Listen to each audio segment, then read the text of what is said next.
Hi, welcome to HowCookingWorks.com. Today, we're going to cook no-fail prime rib. Prime rib is one of those dishes which is eaten during a special occasion or for a holiday. If you cook it for a group setting, it's actually pretty affordable in terms of the cost. Now, cooking prime rib isn't that hard, but it is prone to a lot of mistakes. So, by watching this video, you should be able to avoid all the mistakes.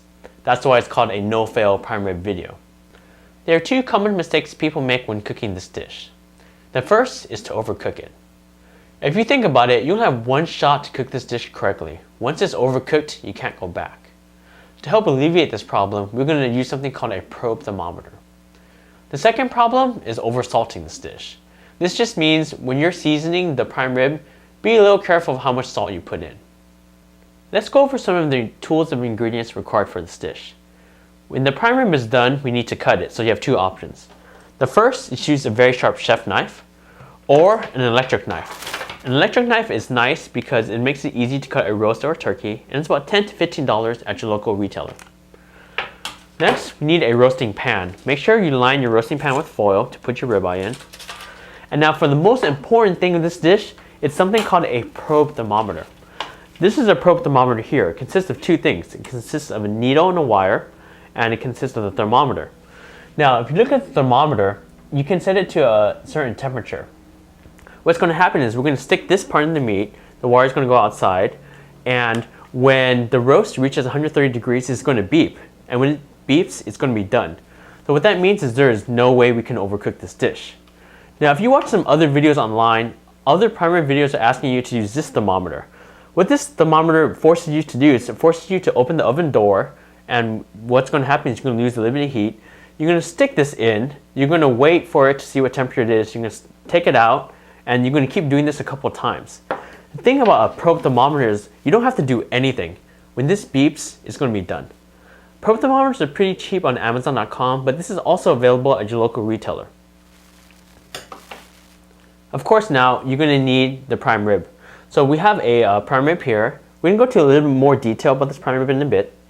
And for the prime rib, we want to apply a dry seasoning to it. Today's dry seasoning is going to be coarse salt, kosher salt, dried thyme. If you have fresh thyme, that's better. Some fresh black pepper, and a little bit of olive oil. Olive oil is just to help facilitate some of the coating of it. Let's go over the directions. First, you need to buy the prime rib. The first thing to realize is the word prime rib is a little bit of a misnomer. It's actually a ribeye roast, and it's not necessarily of prime quality. So when you buy the ribeye roast, you have three options. You can buy select, choice, or prime. It refers to the marbling amounts in the meat.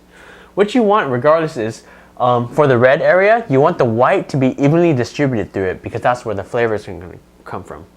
I like buying select or choice cuts because it's affordable and it still tastes good, and I think prime cuts are a little expensive. The second option you have is bone in or bone out. Now for this prime rib here, there's the bone, and some people like it removed. It makes it easier so when you cook it, you don't have to remove it later. It's really your preference, but if you want bone in, what I like doing is I ask my butcher to remove the bone and to use twine and tie it back together. The last option you have is how many bones do you want in it. So this just refers to when you have the prime rib, right here, there's two bones you see here. And this is just going to refer to the final weight. You want something at least two bones because when you lay it on the rack, you want it to be stable. If you have one bone, it's probably going to tip over. Next, you want to apply some dry seasoning to the meat. You want this to seep in for at least an hour, if not overnight, and then you want to do some calculations. For the calculations, what we're going to do is we're going to cook this at 450 for 20 minutes, then we're going to drop the temperature to 325 for 15 minutes times the number of pounds you have. As you see here, there's a little equation going on, and you want to make sure that you give yourself enough time to cook this because you don't want your guests to come over and your prime rib is still cooking. Now the day of, you're going to take the prime rib an hour out before you cook because you want it to rest at room temperature. Then you're going to start the cooking process with the equation specified yesterday using the probe thermometer, and after the probe thermometer rings, you're going to let it rest and you're going to carve it. So as you see, it's not that complicated, but there's a lot of steps and you just need to make sure you follow the steps precisely. Okay, now let's do some super easy prep and we're going to put this in the oven. Now for the seasoning. What we're going to do is grab a little bit of olive oil and put it on both sides. This is just to help facilitate some of the seasoning. as I said earlier, you can use any type of seasoning you want. Just make sure that whatever you use, it doesn't burn because it's going to be applied to very high heat. So with kosher salt, what we're going to do is we're going to sprinkle this here. I'm going to grab some black pepper.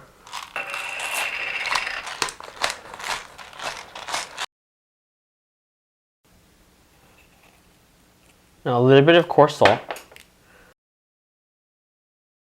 And then your thyme seasonings. So if you also have like a little bit of rosemary or sage, those work too. Okay, now what we're going to do is we're going to remove this roast and we're going to put it in the roasting pan.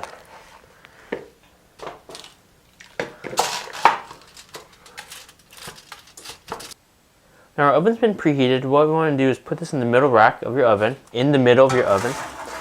And as you see here, that little wire going out, it actually closes so the wire goes outside. Now what happens is, what's nifty here is the probe thermometer sits outside. And what you can see is the current temp of the food and the set temp. But remember, what we're going to do now is for 450, we're going to cook this for 20 minutes. Now you might ask, why are we cooking this at 450 at 20 minutes? What we're doing is we're going to cook this over really high heat and we're going to brown the outside and then we're going to drop it to cook the remainder. Because basically what we're doing is we're doing a browning reaction. It's like the same concept as if you take a steak and you sear it, the same thing here. We're doing the same thing with the roast. So remember, do not open the oven door for the entire remainder of this process. So first, this time 20 minutes. It's been 20 minutes, so what we're going to do is we're going to lower the temp to 325. And as you notice here, all we have to do is we're playing the waiting game. That calculation you did earlier is an estimate. It could happen fast. The roast could be done faster or slower depending on how your oven is. So the reason we use a thermometer instead of relying on time is there are a lot of variations of the different ovens. So when this hits 130, we're going to take it out and we're going to let it rest and then we're going to carve it. So now we're back. The probe thermometer just rang. So what we have here is it's already open. First thing you want to do is you want to take the probe thermometer out. So what you want to do is take it out and don't carve. It's the key thing. What you want to do is you want to cover and you want to tent it for about 10 minutes. So after you tent it, what's happening is juices are redistributing and then you can carve it. So what we have here is the bone removed. Here's the two bones here, as you see, 1 and 2. What we have here is the rest of the roast. It's been resting for 10 minutes. What you want to do is you want to grab a sharp knife and you want to carve this guy. Sharp knife or an electric knife.